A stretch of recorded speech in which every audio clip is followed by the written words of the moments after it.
Hi there. Thank you for joining me. So if I were to ask you, what does it mean to change? What would you tell me? That change is basically the process of being aware. Aware of what?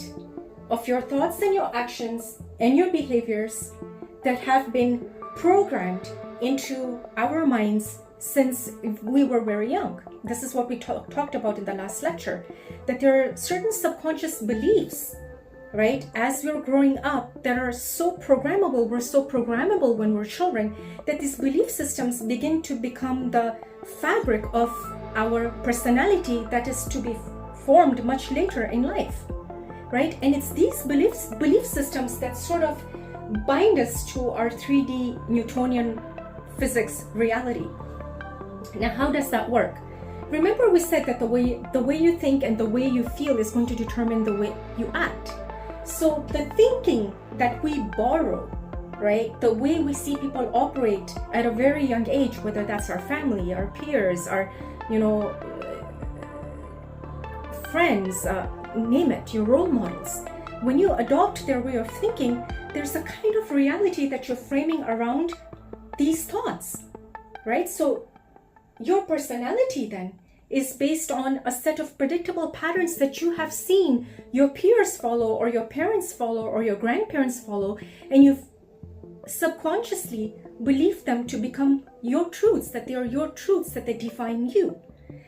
In fact, it's quite the opposite. Your definition of who you are is to be set by you, not by anyone else, right? But we're not aware of this. We're so identified with our subconscious programming. We're so identified with it that we don't even take a moment to question who we really are, or what is the substance of our creation. What is it that we want? We have just fallen into a 3D reality of a predictable pattern as a specific personality. Now, in the Newtonian physics way of living, which is our current 3D reality, it's very predictable. It means that if I can track how you think over the last 10 years and not much changes, I can predict how you're going to act, right? Because thoughts influence feelings, and feelings influence actions, and that ultimately determines your state of being. And this is what we said earlier. We don't need to look at your Monday or a Tuesday to determine what your Wednesday and your Thursday is like, because you're constantly taking your past and you're just projecting it in the next moment, and you're taking that past and you're projecting it in the next moment, and there is an illusion that you're creating a future, but there is no future being created. It's the same pattern that is repeating and repeating, and it's on an auto loop. And this is what we identified as your personality. And this personality has created a personal reality. And those personal realities consist of all your friends, your families, your co-workers, everything in around your environment that gives you a sense of belonging, right? Now, in this state of living, there is nothing wrong. If you're okay with it, then absolutely no issue. But predictability can only do so much for you. There is no room for variability. There is nothing new happening to you.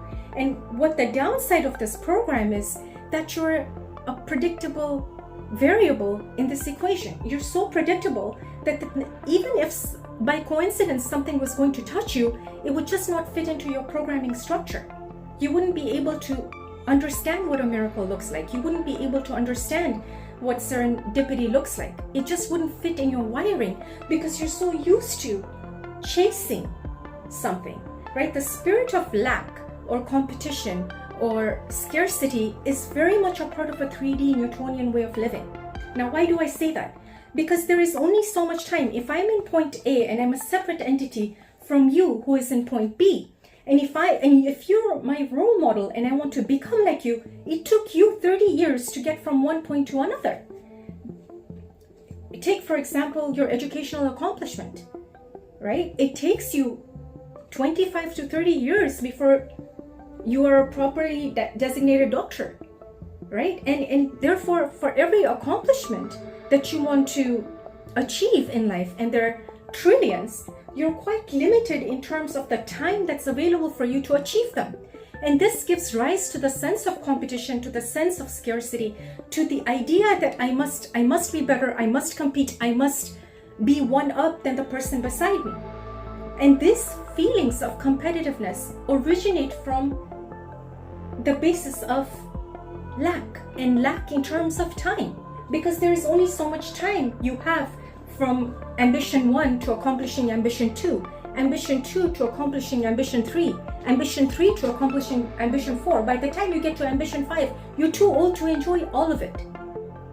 So the question is, if we follow the Newtonian law, we're constantly going to have to work extra hard. We're constantly eliciting the stress response because we're not realizing how much stress we're putting our body in to get that favorite car, or to be able to afford that vacation in that particular resort.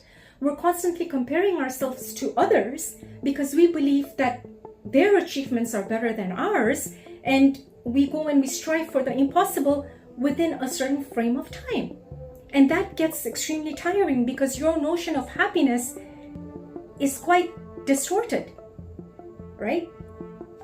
So the question now is, even if you do get your personal reality to meet your personality, to match it, the question is, how much of your time are you going to invest to maintain this, to maintain your branded car, to maintain your shopping sprees, to maintain that lifestyle?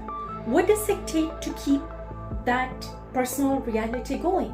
How much of your energy are you investing in that? How much of your energy are you investing in form of controlling, competing, fighting, working 10 times harder to keep up this external environment of yours, right? If you're okay with it, then there's absolutely no problem. But 90% of the people get tired because by the time they get to that reality that they wanted, they realize they're not satisfied. And with this increasing hormones of stress that are constantly taxing the system to achieve more, to become more, to gain more, to be more, to be more, there's never a threshold. And in between that, this sense of happiness is kind of lost. And you become a robot, you become a slave to your external environment. Now, why do you become a slave to the external environment? Because the very things that you're trying to accomplish, once you get it, remember, you're running a program here, okay, to get a specific output that you call your personal reality. But you get enough of it, what do you then look for? There's nothing happening new in terms of your day-to-day living. You're going on running a program. You're doing exactly what you're good at doing. You've done it for enough times. It's mentally rehearsed and encoded in your subconscious mind. But where do you get the kick? At what point do you get excited? Where's the form of excitement in all this, right? And usually what happens is, because we're so predictable, we're looking at towards the external environment now to give us those endorphins. We're looking at the external environment to give us a sense of accomplishment, a sense of being. Something that should have originated here as part of your personality, we're now looking at our personal reality, our external environment, to give us credit, to give us acknowledgement, to give us value. So we're looking at our friends to give us the sense of belonging. We're looking at our job to give us a sense of satisfaction. Makes sense because we worked hard to get it. But now what's happening is we're relying on the external environment to reinforce our sense of value. So what happens, it's great that it's a two-way thing, but then what happens if you lose your job? What happens if you lose your girlfriend? What happens if you lose that very car that you had your life, dependent upon? What happens when your personal reality starts getting altered? Where do you derive your sense of value from? Where do you derive your sense of strength from? So what has happened unconsciously, and we're not aware of it, is in the personality that's creating our personal reality.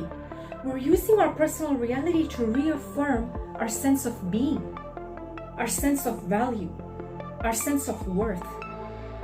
We forget that the personal reality is a creation based on you, who you are as a person, who you are as a being, who you are as an energy being. We fall into the 3D Newtonian model of predictability because we're chasing, because we know that time is limited. Okay, we're only going to live about 70 years. We can accomplish at most 10, 15 things in your bucket list if you're lucky, but we'll never be able to chase infinite number of dreams. We're capped. And then what happens is that sense of resentment of being capped. We're looking for that kind of reaffirmation from our personal reality. We want our kids to reaffirm us as being great parents. We want our colleagues to reaffirm us, reaffirm our idea of being successful. We want that car to reaffirm our status. We want that badge, or your business card to reaffirm your importance. And my question is, what happens when your external environment is altered? What happens if you have a colleague who does not value you, who doesn't respect you? What if you have a child who believes that your way of thinking is completely outdated and old-fashioned and doesn't agree with you? What happens if that very car that you wanted, your neighbor ended up getting it before you did? What happens if the very house that you wanted next door, your best friend ended up attaining that without a college education while you worked your butt off and you're still not able to afford it? What happens then? And that's where the problem is. We start competing, we start chasing, and our happiness begins to become extremely distorted because it's not even your version of happiness at all. Your happiness starts from the sense of being, sense of who you are, what you define as you, not what the result is in your external environment. Okay? So, and as we talked about this even later, the thinking, feeling is a loop that creates and constantly solidifies this personality of yours. And this personality is going to create the same personal reality, and it's an engagement of energy. And remember, we said that energy was the most expensive currency that you had. And this personality now is continuously investing innumerable amount of energy to maintain this personal reality that they feel is their definition of who they are as a person. Okay, and when that personal reality begins to break down, okay, this is where we're looking at disease. Okay, and a disease is simply that part of the system that is malfunctioning. Okay, and you have no idea that it's malfunctioning because you feel like you're just having a bad day. And enough of those bad days and enough of those bad feelings puts the body in charge and the mind parked backwards.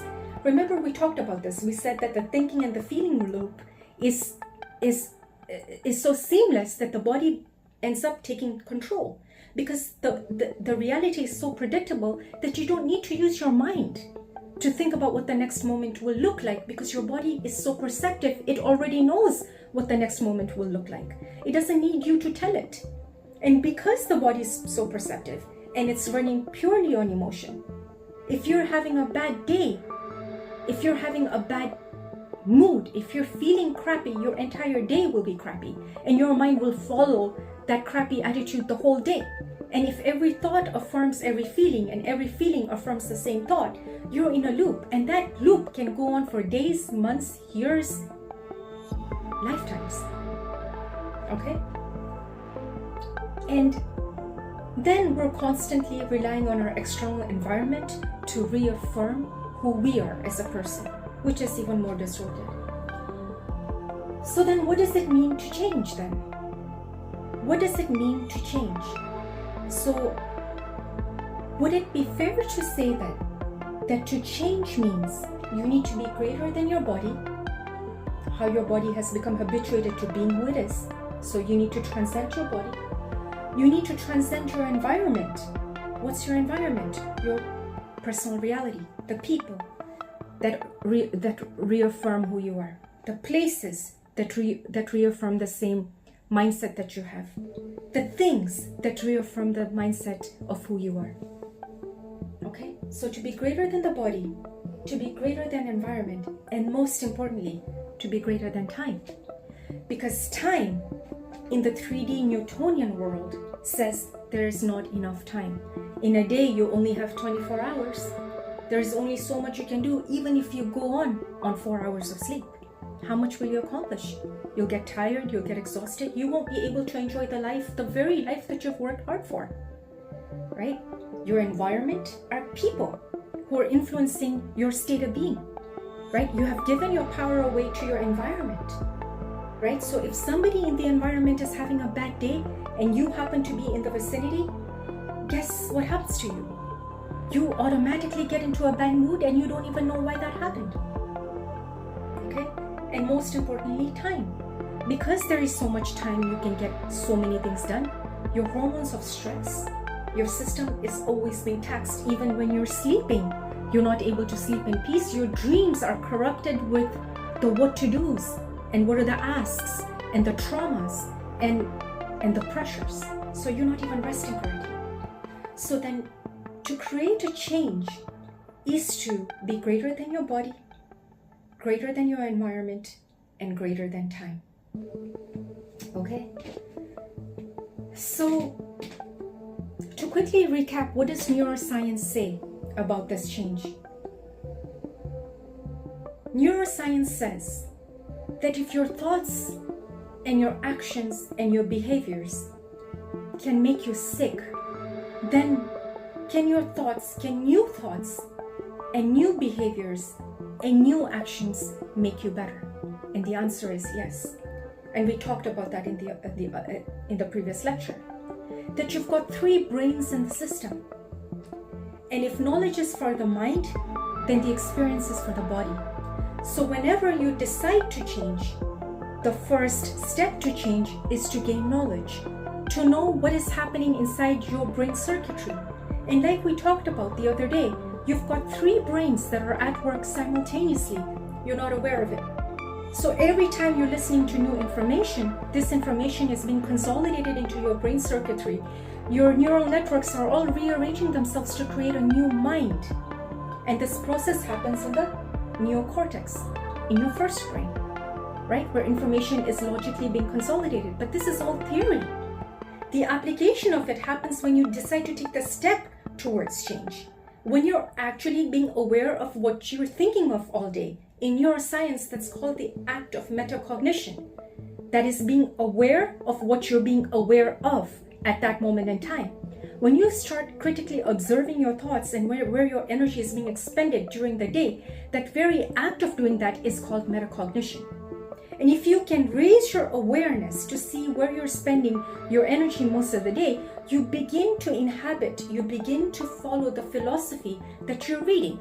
Knowledge that was for the mind now becomes embedded in the body because now you are leading by an example. You are trying to make a change from your regular everyday Newtonian pattern.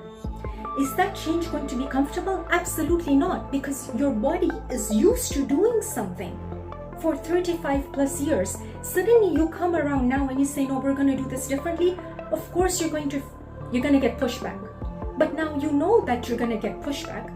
So that knowledge is empowering, so that as you're trying to make an active change into your emotional system, right? It's going to be uncomfortable, but it's not impossible. So this information now that was theory is now being applied through emotions, through the body, and the body has to follow suit. Now, as the body follows suit, you call that experiential knowledge, because now you're putting this information that was theory into action. In other words, into experience. And as these experiences begin to unfold, there's a new thought that's generated, a new mind that's generated as a result of a new experience, which was a result of a new thought. So there's new thought, new emotions, which lead to other new thoughts, new emotions, which lead to other new thoughts, new emotions. So now you're trying to influence your state of being. Okay? So this information starts off in your neocortex, which is your first brain, which is where all the knowledge about unconditional love, right, you've read about.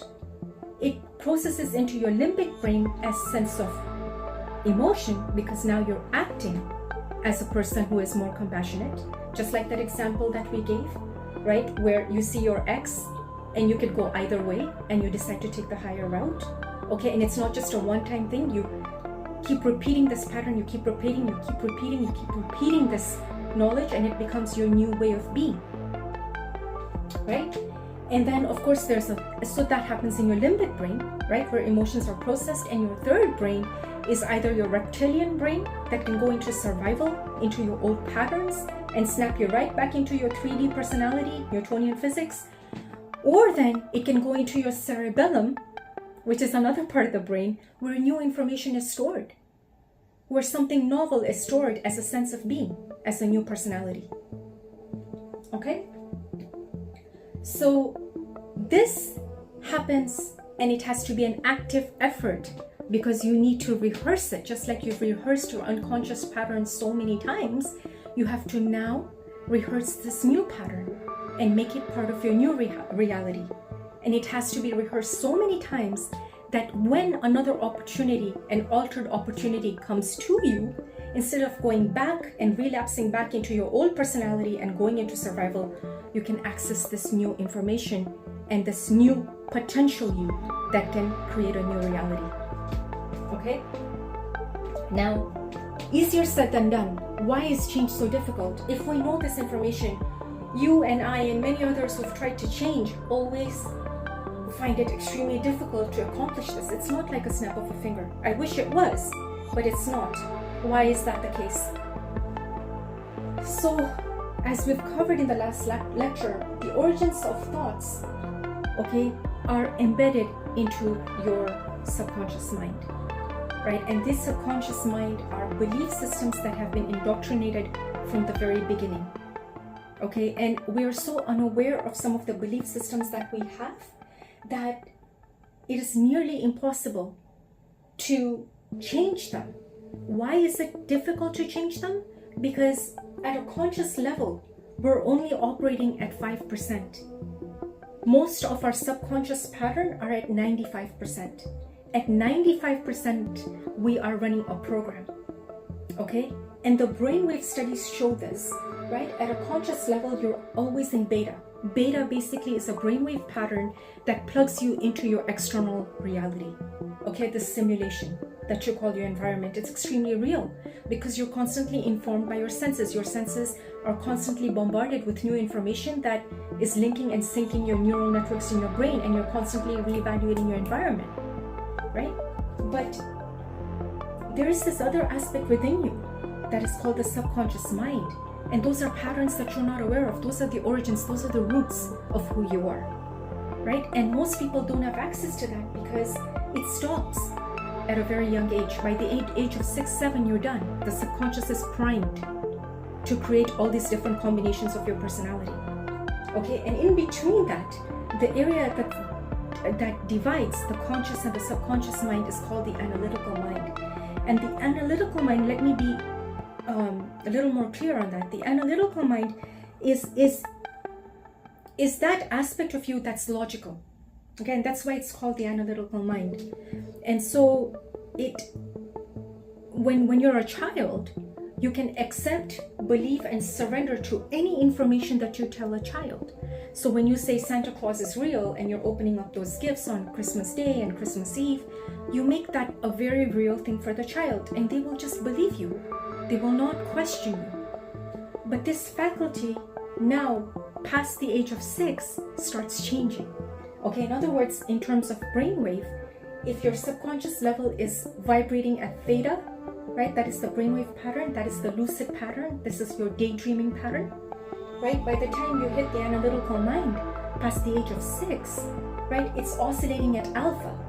And alpha is that door between your subconscious and your conscious mind. Just like theta, alpha is more towards the analytical mind, more towards the analytical into your external world, external reality. So this alpha is the state of your analytical mind being formed, right? And then when you're up to your conscious mind, you're in beta. Okay, so if you ever want to access your subconscious mind, you must come to the level of theta. Okay, now in everyday life, we're always oscillating between these four levels, right? As I'm talking to you right now, I'm paying attention to my environment, I'm in beta, right? I'm in high, mid-range beta because I'm focused, I'm paying attention to you as I'm trying to be coherent with this information, right? If there was a threat outside my door right now, I would be in high range beta. I would be thinking of survival. What's going on outside my door? Is someone breaking in? What's that noise outside? I would be alerted to see what's happening in my environment. Okay, as I'm sitting down with the information and consolidating it in my mind, I would be in a little lower brain state because I'm absorbing the information, I'm consolidating the information, I'm questioning it. I would be into the alpha range of the brainwave pattern, and this is the analytical mind. This is where it's trying to make sense of things, right? I could question the examiner and say, listen, I don't understand what you're saying, or the instructor, I may not agree with their philosophy, I may come up with my own philosophy. This is the arena of the analytical mind, all right? And then, so we go through that as well. When we're doing an activity or we're trying to learn new information, we activate this aspect of our mind. And then the subconscious mind is activated every night before you go to bed. You're in theta. So you'll notice just before you fall asleep, your brain starts lowering down the volumes of outside noises. You'll phase out, lower the volume down to everything in your surrounding environment. You may be reading a book, the words will start feeling hazy, your eyes will start feeling heavy, and then you'll drift off to sleep. So that door, that just before you drift off to sleep and while your eyes are heavy, that's theta. Okay, that's where your brain is shutting down and your conscious mind is going to sleep. The lights in the neocortex are turning off, right? And your analytical brain is also turned off. That's why in dream space, when you fall into delta, that is deep sleep. So in the dream space, have you noticed none of your dreams are coherent? Why? Why don't dreams follow a certain structure? And why don't you question it when the dreams are so random and so sporadic? Because the analytical facility is shut off and the conscious mind is shut off. So there is no coherence. That's why dreams are so random, right? But you're in deep delta. At that time, you're in deep delta state, where you can say that you're extremely unconscious. You're unconscious in your subconscious. Okay, but your subconscious is that doorway that gives us entrance to your beliefs and the patterns that you're not even aware of at the conscious level. Okay? So delta is deep sleep. We go through this every night when we're dreaming. This is where the body repairs itself. This is muscles restoring themselves. This is if you're sick, you go to sleep, your body heals itself. This is the state that we want to be in. Theta is that lucid state just before you go to bed or just before you wake up in the morning. You know how you're in and out of reality just before you wake up in the morning? That's theta as well. So there are two entrances to your subconscious. One just before you go to bed and the other just before you wake up in the morning. Okay? And of course, theta is also very high when at 3 a.m. and 4 a.m. in the morning, early hours of the morning, you're in theta. Your mind is too tired to be thinking. Okay? And of course, then when you're in your wakeful state, you start oscillating between alpha into beta, where your analytical and your conscious minds are active. Okay, so these processes are happening simultaneously all the time within us. It's just a matter of knowing when to access which one. Okay, so back to my discussion. So change is difficult because we need to be able to access the dimension of the subconscious. And in order to access the dimension of the subconscious, your analytical mind and your conscious mind have to be put to sleep. Now, the older you are and the more analytical you are, the less you're going to be ready to accept new information. Because by the very definition, the analytical mind argues. It wants proofs. So you will not be able to accept, believe, nor surrender to information that doesn't make sense to you. Now, I'm not saying you listen to anything, but you're easily programmable if the veil of your analytical mind is a little thinner or permeable. If you're permeable, you can be reprogrammed at the subconscious level, right? So if you're too left-brained, right, or you believe that you're too left-brained and you're convinced of it, that's your analytical mind saying, this is who I am, I'm convinced of it, I can't change. That makes it very difficult to go into your subconscious and change anything. It is very doable, but you have to be able to be willing. And that willingness is the domain of the analytical mind, and and it's a very logical feature. This is the mind that says, listen, don't go to the edge, you're going to fall down, or don't go around that corner, I don't trust who's there in a deserted area, I don't want you to go there. So the analytical mind is a feature that is extremely important because it allows you to traverse through your environment within certain parameters. And to bypass the analytical mind is very difficult when you're older, because you're going to think more, so you become an overthinker. So if you've seen people who become overthinkers with age, this is the result of an analytical mind that is extremely active. Okay, so I hope this is clear, and I will see you in the next lecture, where we now get into the intricacies of meditation and how that helps us in our journey. Thank you. The conscious mind makes up 5%, while the subconscious makes up 95% of who we are, divided by the analytical mind. This is the distribution of brain waves as we go from beta to theta, that is, from outer environment towards the inner environment. This is the theta brainwave state when the child is absorbing everything from their environment without any analysis. Here the brainwaves are more into alpha as he navigates around his environment. This is beta, where one is full absorbed in the outer environment. We are oscillating between brainwaves as we absorb information from our senses. The three brains, neocortex, the limbic, and the reptilian brain.